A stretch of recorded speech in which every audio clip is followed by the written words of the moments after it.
اللهم صل على محمد وعلى آل محمد كما صليت على إبراهيم وعلى آل إبراهيم إنك حميد مجيد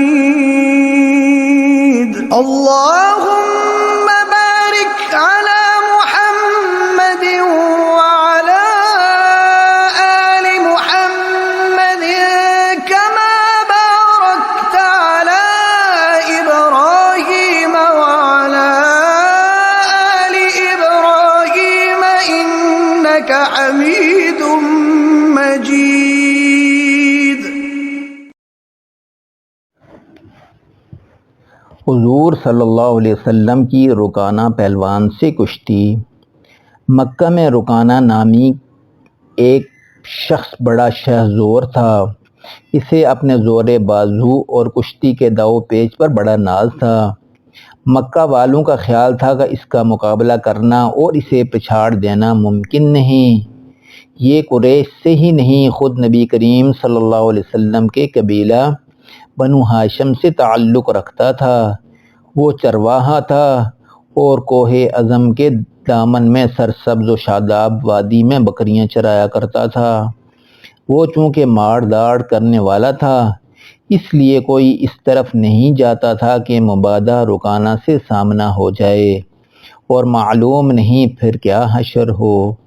ایک دن ایسا ہوا کہ نبی کریم صلی اللہ علیہ وآلہ وسلم اس علاقے میں گھوم رہے تھے کہ وہیں رکانہ سے ملاقات ہو گئی۔ رکانہ کا خیال تھا کہ آپ اس سے ڈر کر وہاں سے چلے جائیں گے۔ جب ایسا نہ ہوا تو رکانہ آپ سے گویا ہوا، اے محمد صلی اللہ علیہ وآلہ وسلم، آپ ہی ہیں جو ہمارے لات و عزیٰ کو گالیاں دیتے ہیں، ہمارے معبودوں کے مقابلے میں اپنے خدا کی بڑائی بیان کرتے ہیں۔ میرا آپ کے ساتھ خاندانی رشتہ نہ ہوتا تو آج آپ کو زندہ نہ چھوڑتا۔ آپ کو بھی موقع مل گیا۔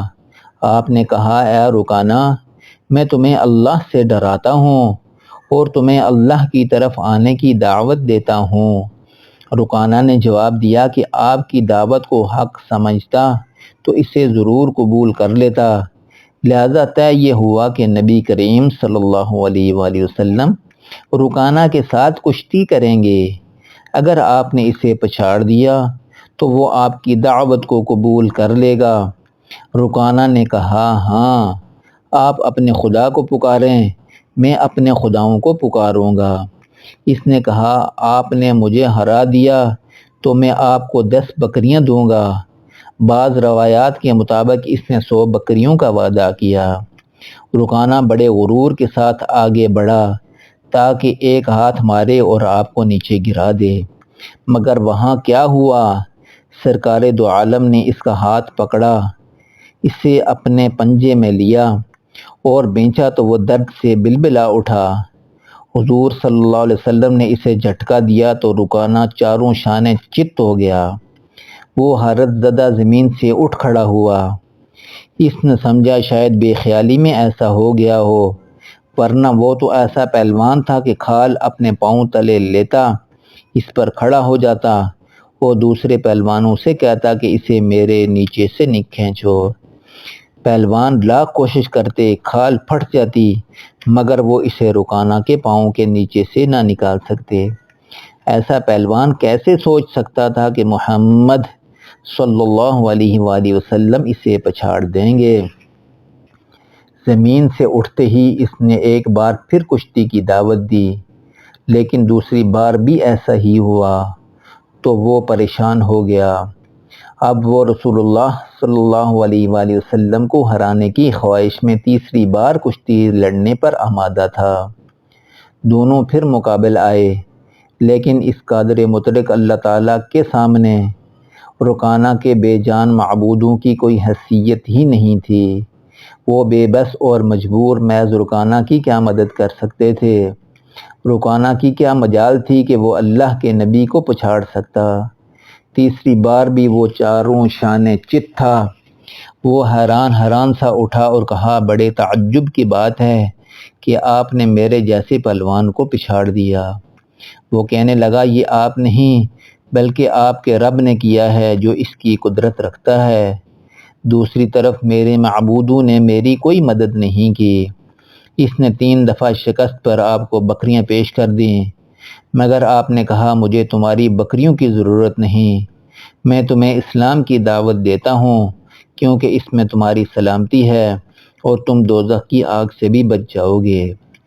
رکانہ نے محض پچھاڑے جانے پر اسلام لانے سے انکار کر دیا اور نبی کریم صلی اللہ علیہ وسلم سے اس کی صداقت کی کوئی نشانی طلب کی تاکہ وہ اسلام لانے پر غور کر سکے۔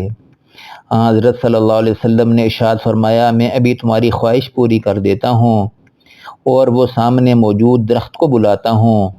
اس نے تعجب سے کہا بلائیے۔ حضور نے درخت کو اشارہ کیا تو وہ جڑوں سے اکھڑ کر چلتا ہوا بارگاہ رسالت میں آن حاضر ہوا۔ رکانہ بولا اب اسے حکم دیں کہ وہ واپس اپنی جگہ جائے اور پہلی حالت میں آ جائے۔ آپ نے حکم دیا، درخت واپس اپنی جگہ چلا گیا۔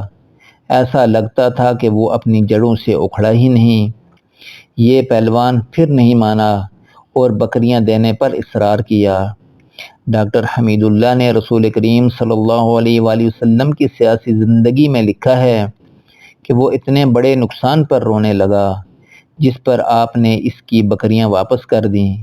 تاہم حضرت عبداللہ بن عباس کی روایت ہے کہ اس نے حضرت صلی اللہ علیہ وآلہ وسلم سے متاثر ہو کر کہا اے محمد صلی اللہ علیہ وآلہ وسلم، آج سے پہلے کسی نے مجھے نہیں پچھاڑا تھا اور آپ سے زیادہ کوئی شخص مجھے برا نہیں لگتا تھا، لیکن آج میں گواہی دیتا ہوں کہ اللہ کے سوا کوئی معبود نہیں اور آپ اس کے رسول ہیں۔